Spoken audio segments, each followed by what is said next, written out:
Welcome to జనం మాట. నేను మీ చంద్ర. వచ్చే ఎన్నికల్లో గెలిపే లక్ష్యంగా అన్ని పార్టీలు ముందుకెళ్తున్నాయి. మరి ఆ నియోజకవర్గం ఒకప్పుడు టీడీపీకి కంచుకోట, ఇప్పుడేమో వైసీపీకి కంచుకోటలా మారింది. ఆ నియోజకవర్గంలో ఎలాగైనా గెలవాలని టీడీపీ చూస్తుంది, తన పొట్టను వదులుకోవడాన్ని వైఎస్ఆర్సీపీ చూస్తుంది. ఆ నియోజకవర్గం మీదంటే నరసరావుపేట. ఖచ్చితంగా 2014 ఎన్నికల విషయానికి వస్తే ఇక్కడ గోపిరెడ్డి శ్రీనివాసరెడ్డి గారు పోటీ చేశారు. ఇక్కడ 87,000 ఓట్లతో గోపిరెడ్డి శ్రీనివాసరెడ్డి గారికి 53% ఓట్లు వచ్చాయి 2014 ఎన్నికలప్పుడు. ఎన్ని శాతం ఓట్లు? 53% ఓట్లు. 2014 ఎన్నికలప్పుడు 53% ఓట్లు ఇక్కడ గోపిరెడ్డి గారికి వచ్చాయి. అదేవిధంగా ఇక్కడ బీజేపీ పొత్తులో అక్కడ బీజేపీ కేటాయించింది. 2014 ఎన్నికలప్పుడు టీడీపీ, జనసేన, బీజేపీ పొత్తు పెట్టుకున్నాయి.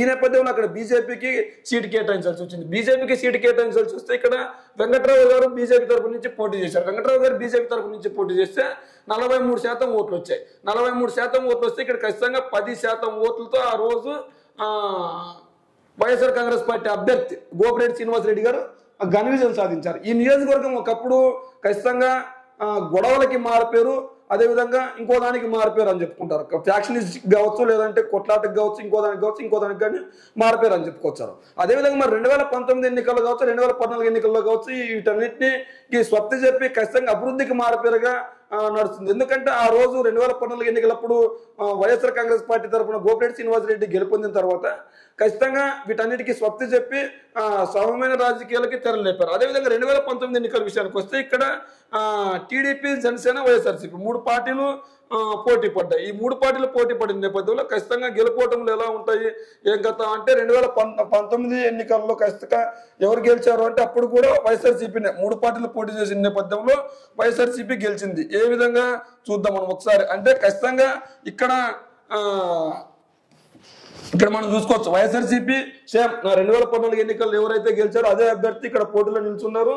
పోటీలో నిల్చొని ఖచ్చితంగా అఖండ మెజార్టీతో గెలుపొంది 2014 ఎన్నికల్లో కంటే గోపిరెడ్డి గారికి 2019 ఎన్నికల్లో ఎక్కువ ఓట్లు వచ్చాయి. అంటే 2014లో గెలిచిన తర్వాత ప్రజలకు ఏవైతే చేస్తానన్నాడో ఆ హామీలన్నీ చేశాడు కాబట్టి 2019 ఎన్నికల్లో ఇంకా ఎక్కువ ఓట్లు వచ్చాయి. ఇక్కడ ఈయనకి 2014 ఎన్నికలప్పుడు 53% ఓట్లు వచ్చాయి. ఎన్ని శాతం ఓట్లు?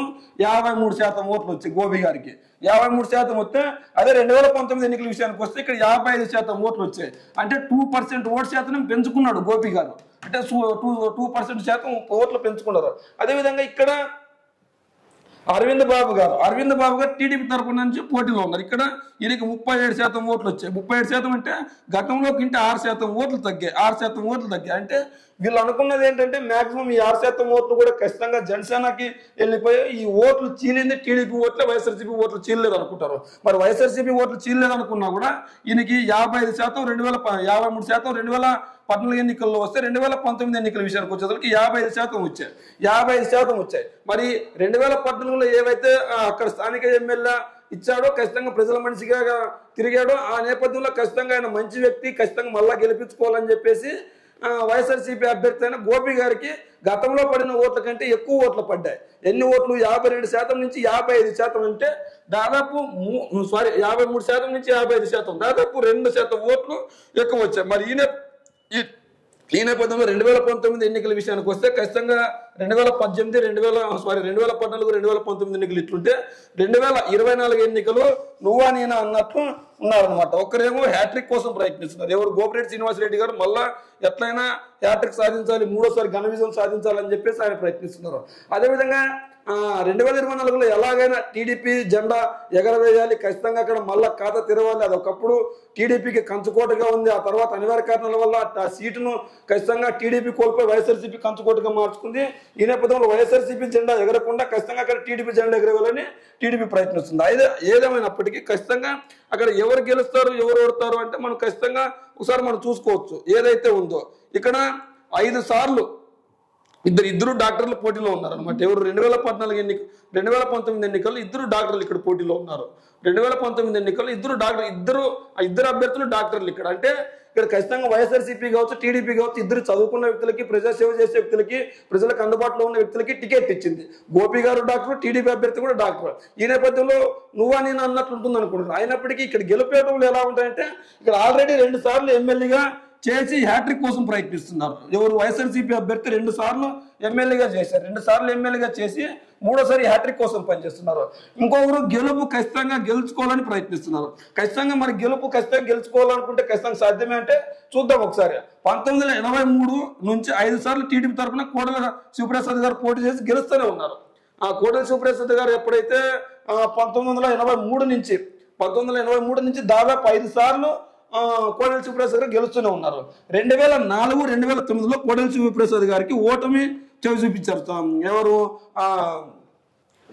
స్థానిక ఓటర్లు. ఎందుకు స్థానిక ఓటర్లు ఓటమి పాలు చేశారంటే ఖచ్చితంగా ఆయన ఇచ్చిన హామీలన్నీ నెరవేర్చలేదు కాబట్టి ఆ నేపథ్యంలో 2004, 2009 ఎన్నికల్లో వాళ్ళకి నరసరావుపేట నుంచి కోడెల శివప్రసాద్ గారిని ఖచ్చితంగా గెలవనీయకుండా చేశారు. ఇదే నేపథ్యంలో గెలవనీయకుండా చేస్తే 2014లో ఆయన కోడెల శివప్రసాద్ గారు సత్తెనపల్లికి వెళ్ళారు. సత్తెనపల్లికి వెళ్తే అక్కడ అంబటి రాంబాబుపై ఆయన గెలుపొంది మళ్ళీ 2019 ఎన్నికల్లో అదే అంబటి రాంబాబు చేతులు ఓడిపోయారు ఆయన కోడెల శివప్రసాద్ గారు. మరి ఇదంతా డిఫరెంట్ టాపిక్ అయినప్పటికీ 2004, 2009లో కోడెల శివప్రసాద్ గారు ఓటమి తర్వాత సత్తెనపల్లికి మారిపోయారు. అయినా కూడా ఖచ్చితంగా టీడీపీ 5 సార్లు గెలిచింది. మరి ఎందుకు గత 4 సార్లుగా ఓడిపోతూనే ఉందని వాళ్ళు పట్టుబట్టారు. 2004, 2009లో కాంగ్రెస్ పార్టీ గెలిచింది. 2014, 2019లో నరసరావుపేటలో వైఎస్ఆర్ కాంగ్రెస్ పార్టీ గెలిచింది. ఖచ్చితంగా టీడీపీ 5 సార్లు గెలిస్తే వీళ్ళు 4 సార్లు గెలిచారు. ఏదేమైనప్పటికీ ఖచ్చితంగా వైఎస్ఆర్సీపీ అభివృద్ధి చేసింది, ఖచ్చితంగా సంక్షేమ పాలన అందించింది. వచ్చే ఎన్నికల్లో కూడా వైఎస్ఆర్సీపీ జెండా ఎగరవేయడానికి ప్రయత్నిస్తుంది. ఈ నేపథ్యంలో ఇక్కడ ఏ ఓటర్లు ఎక్కువగా ఉన్నారు, గెలుపులు ఎవరికి అనుకూలంగా ఉంటాయంటే మనం చూసుకున్నట్లయితే ఖచ్చితంగా ఈ నియోజకవర్గంలో ముస్లింలు కమ్మ సామాజిక వర్గం ఓటర్లు ఎక్కువగా ఉన్నారు. మరి ఈ నేపథ్యంలో ముస్లింలు కమ్మ సామాజిక వర్గం ఓటర్లు ఎక్కువగా ఉన్న నేపథ్యంలో ఖచ్చితంగా గెలుపు ఎవరికి ఈజీగా ఉంటుంది, ఎవరికి కష్టంగా ఉంటుంది మనం చూసుకున్నట్లయితే ఖచ్చితంగా ఇక్కడ కమ్మ ముస్లిం ఓటర్లు సరిసమానంగా ఎక్కువ మోతాదులో ఉన్నారనమాట. అంటే ఇక్కడ మనం చూడవచ్చు కమ్మ ముస్లిం ఓటర్లు సరిసమానంగా ఉన్నారు. ఇక్కడ కమ్మ ఓటర్లు ఇల్లు సరిసమానం. అంటే ఇక్కడ ఎగ్జాంపుల్ కమ్మ ఓటర్లు 1,00,000 మంది ఉంటే అదేవిధంగా ముస్లిం ఓటర్లు కూడా 1,00,000 మంది ఉంటారు. ఇక్కడ కమ్మ సామాజిక వర్గం అంటేనే టీడీపీకి మెజారిటీ కమ్మ సామాజిక వర్గం సపోర్ట్ చేస్తుంది, ఎవరు అవునా ఎవరు కాదన్నా. అదేవిధంగా ముస్లిం ఓటర్ బ్యాంకు, ముస్లిం మైనార్టీ ఓట్ బ్యాంకు ఖచ్చితంగా వైఎస్ఆర్సీపీ ఖాతాలో వేసుకుంటుంది. వైఎస్ఆర్సీపీ ఖాతా వేసుకుంటుంది. ఎందుకు వైఎస్ఆర్సీపీ ఖాతాలో వేసుకుందంటే వీళ్ళు ఎవరైతే ఇక్కడ 80-70% మంది ముస్లింలు వైఎస్ఆర్సీపీకి సపోర్ట్ చేసినా మిగిలిన 30% మంది టీడీపీకి సపోర్ట్ చేసినా వచ్చే ఎన్నికల్లో బీజేపీతో పొత్తు పెట్టుకుంది కాబట్టి ఆ 30% ఓటర్లు కూడా వైఎస్ఆర్సీపీకి ఖచ్చితంగా వేస్తారు. మరి వైఎస్ఆర్సీపీకి ఓటు వేస్తే ఖచ్చితంగా ఇక్కడ ఈ 2 ఓటర్లు సమానంగా చీలిపోతాయి. ఏది కమ్మ సామాజిక వర్గం ఓట్లు ముస్లిం మైనార్టీ ఓట్లు ఒకరేమో వైఎస్ఆర్సీపీకి మద్దతు ఇస్తారు, ఇంకోరేమో టీడీపీకి మద్దతు ఇస్తారు. మరి కమ్మ సామాజిక వర్గం ఓట్లు మొత్తం టీడీపీకి ఇస్తాయంటే ఖచ్చితంగా ఉంటుంది. ఏదైతే 70% మంది కమ్మలు టీడీపీకి మద్దతు ఇచ్చినా 30% మంది వైఎస్ఆర్సీపీకి మద్దతు ఇస్తారు ఖచ్చితంగా. మరి ముస్లిం ఓటర్లు మాత్రం 100% ఓట్లు వైఎస్ఆర్సీపీకి పడతాయి. ఎందుకు? బీజేపీతో పొత్తు పెట్టుకున్న నేపథ్యంలో ముస్లిం ఓటర్లు అందరూ వైఎస్ఆర్సీపీకి, అంటే ఇక్కడ దాదాపు ఇక్కడ 30%, ఇక్కడ 100% ఇప్పటికే గెలిచేసినట్లు వైఎస్ఆర్సీపీ. మరి మిగిలిన సామాజిక వర్గం ఓట్లు చూసుకున్నట్లయితే రెడ్డి సామాజిక వర్గం ఓట్లు అంటేనే ఖచ్చితంగా వైఎస్ఆర్సీపీకి పడతాయి. కమ్మ సామాజిక వర్గం ఓట్లు ఎట్లయితే టీడీపీకి పడతాయో రెడ్డి సామాజిక వర్గం ఓట్లు అట్లా వైఎస్ఆర్సీపీకి పడతాయి. ఎవరన్నా ఎవరు కాదన్నా. ఇక్కడ 22,000 ఓట్లు ఉన్నాయి రెడ్డి సామాజిక వర్గం ఓట్లు. 22,000 ఓట్లు రెడ్డి సామాజిక వర్గం ఓట్లు ఉన్నాయి. ఈ 22,000లో 20,000 ఓట్లు కాదు కదా, 21,000 ఓట్లు, దాదాపు 21,000 ఓట్లు ఇక్కడ ఎవరికి వైఎస్ఆర్సీపీకి పడే అవకాశం ఉంది. మరి ఈ నేపథ్యంలో ఖచ్చితంగా 22,000 ఓట్లలో కూడా వైఎస్ఆర్సీపీకి మెజార్టీ ఓట్లు పడతాయి. ఇది వాళ్ళ సాంప్రదాయ ఓటు బ్యాంకు. ఈ ఓటు బ్యాంకుని క్యాండిడేట్ తో సంబంధం లేకుండా జగన్మోహన్ రెడ్డి గారి మకం చూసి, రాజన్న బిడ్డ మకం చూసి, ఫ్యాన్ గుర్తు చూసి ఈ ఓటు బ్యాంకు పడతాయి. అదేవిధంగా ఇక్కడ ముస్లిం ఓట్లు కూడా అంతే. ఇక్కడ క్యాండిడేట్ తో సంబంధం లేకుండా ఖచ్చితంగా ఇవి పడతాయి. అందులోనూ స్వామినుడు మంచి వ్యక్తి అన్న నేపథ్యం కూడా అతనికి ఉంది. అందుకే గత ఎన్నికల్లో కంటే మళ్ళా గడిచిన ఎన్నికల్లో ఎక్కువ మెజార్టీ వచ్చింది. మరి కాపు సామాజిక వర్గం ఓట్లు వచ్చి టీడీపీతో పొత్తు పెట్టుకునే నేపథ్యంలో కాపు సామాజిక వర్గం ఓట్లు టీడీపీకి పడతాయంటే ఖచ్చితంగా పడే అవకాశం లేదు. మొత్తం అన్ని ఎందుకు పడే అవకాశం లేదంటే ఖచ్చితంగా కాపులకు పెద్దపీట వేసింది జగన్మోహన్ రెడ్డి గారు.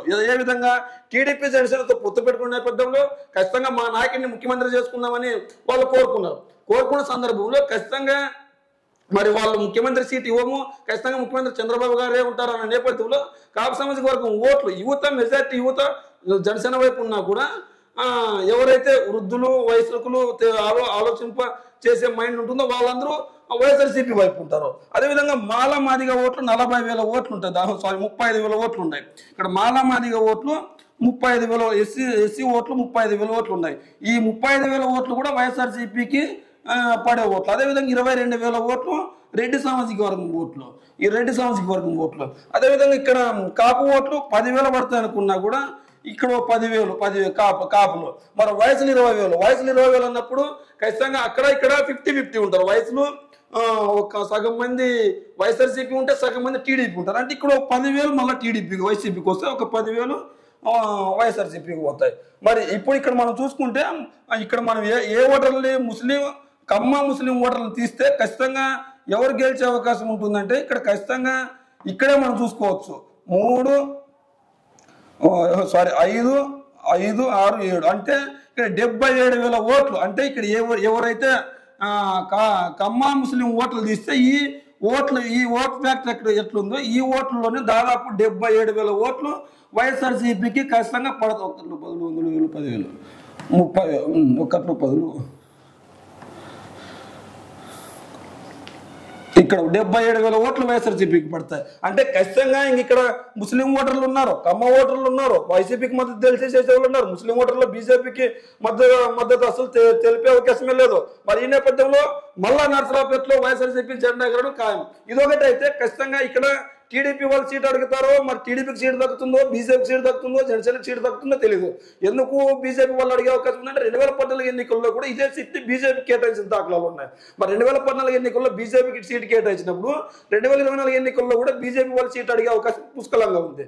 ఈ నేపథ్యంలో నిజంగానే బీజేపీకి సీట్ కేటాయిస్తే వైఎస్ఆర్సీపీ బీజేపీకి కానీ జనసేనకు కానీ సీటు కేటాయిస్తే వైఎస్ఆర్సీపీలో నమ్మకంగా గెలిచే సీటు వాళ్ళ జోబులో ఉన్న సీటుగా ఈ నియోజకవర్గం మారుతుంది. ఏదేమైనప్పటికీ వచ్చే ఎన్నికల్లో ఈ నియోజకవర్గంలో నర్సరావుపేట నియోజకవర్గంలో వైఎస్ఆర్సీపీ ఘన విజయం సాధిస్తుంది. పక్కా గెలిచే నియోజకవర్గం, ఇందులో ఎటువంటి డోకా లేదని మన సర్వే ద్వారా తెలుస్తుంది. ఇదే నేపథ్యంలో మరి వచ్చే ఎన్నికల్లో నర్సరావుపేట నుంచి ఎవరు గెలుస్తారో మీ కామెంట్ రూపంలో తెలియజేయండి.